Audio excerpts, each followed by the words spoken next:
আসসালামু আলাইকুম এভরিওয়ান, সবাই কেমন আছেন? আশা করছি সবাই ভালো আছেন। আবারও স্বাগত জানাচ্ছি নতুন একটা ব্লগ দেখার জন্য।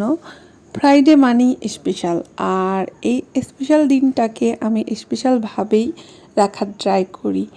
আর ফ্রাইডে মানেই লাঞ্চে কি রান্না হবে সেই বিষয়ে আগে প্রায়োরিটি দিতে হবে। তো আমার ছেলে চিকেন লাভার, তাই আমি তার পছন্দকেই প্রাধান্য দেওয়ার চেষ্টা করি। আর আমার ফ্যামিলির সবাই ব্রয়লার মুরগিটাই বেশি লাইক করে, কিন্তু আমার হাতের। তো প্রথমে আমি পেঁয়াজকে ব্রাউন করে ভেজে গরম মশলা অ্যাড করে দিলাম। তারপর মুরগির মাংসটা প্যানে দিয়ে মশলা অ্যাড করে নিব। আদা রসুন পেস্ট, লবণ, জিরার গুঁড়া, ধনিয়ার গুঁড়া, গোলমরিচের গুঁড়া, হলুদ গুঁড়া, মরিচের গুঁড়া সব দিয়ে, কিন্তু আমি এখানে সয়া সস আর টমেটো সসটা ইউজ করেছি। এটা করলে আমার আসলে অনেক বেশি মুরগির গোশতটা টেস্টি হয়ে যায়। সব মশলা দিয়ে ভালোভাবে কষিয়ে নিব যতক্ষণ পর্যন্ত না আমার মনের মতো কালার আসছে। কষিয়ে নেওয়ার পর অল্প একটু পানি দিয়ে ভালোভাবে কুক করে নেব। দেন একবার ভাজা ভাজা হয়ে আসলে নামিয়ে নেব। দুপুরে লাঞ্চ শেষে চলে গেলাম পদ্মা নদী দেখতে।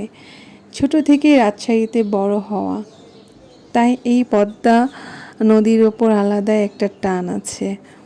অনেক দিন না আসলে মনে হয় যে কতদিন যে আসিনি। তো অন্যরকম একটা ভালো লাগা কাজ করছে। অনেক দিন পর আসলাম, খুব সুন্দর ওয়েদারটা ছিল। আমি চলে এসেছি যে পদ্মা গার্ডেন, যেটা হলো বড়কুঠি, সেখানে চলে আসছি। আর এখানে দেখলাম বেশ এক বড় সড়ো একটা দোকান হয়েছে।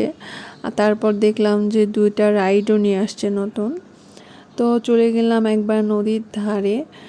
রাস্তায় যে একটা সাঁকো আছে, সাঁকোটা পার হতে হবে।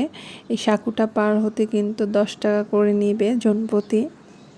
দেখুন কি সুন্দর অপরূপ দৃশ্য, কত মনোমুগ্ধকর, চোখটা জুড়িয়ে যাচ্ছে, তাই না? দেখলে সব দিক যেন এত সুন্দর সবুজ দিয়ে সাজানো গোছানো, খুব সুন্দর পরিবেশটা, শান্ত শিষ্ট।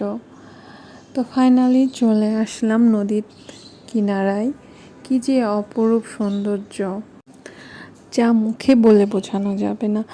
আমার তো খুব পানিতে নামতে ইচ্ছে করছিল, তাই লোভ সামলাতে না পেরে পানিতে নেমে গেলাম।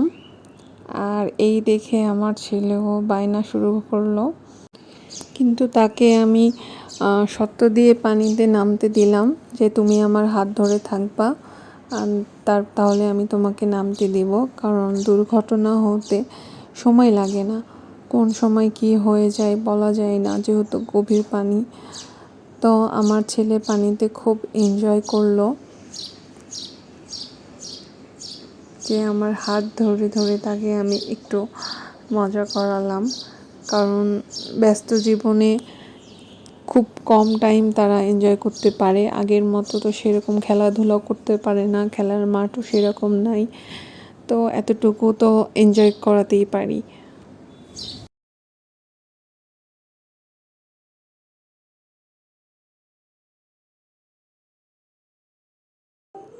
তারপর চলে যাচ্ছি। দেখুন রাতের ভিউটা কত সুন্দর লাগছে, সব কিছু কত সুন্দরভাবে ফুটে উঠেছে রঙিন রঙিন আলোতে।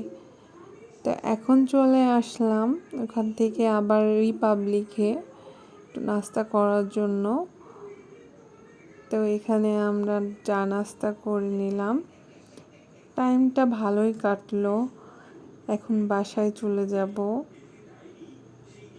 সবাই ভালো থাকবেন, সুস্থ থাকবেন, পেজটা ফলো করে দিবেন। আল্লাহ হাফেজ।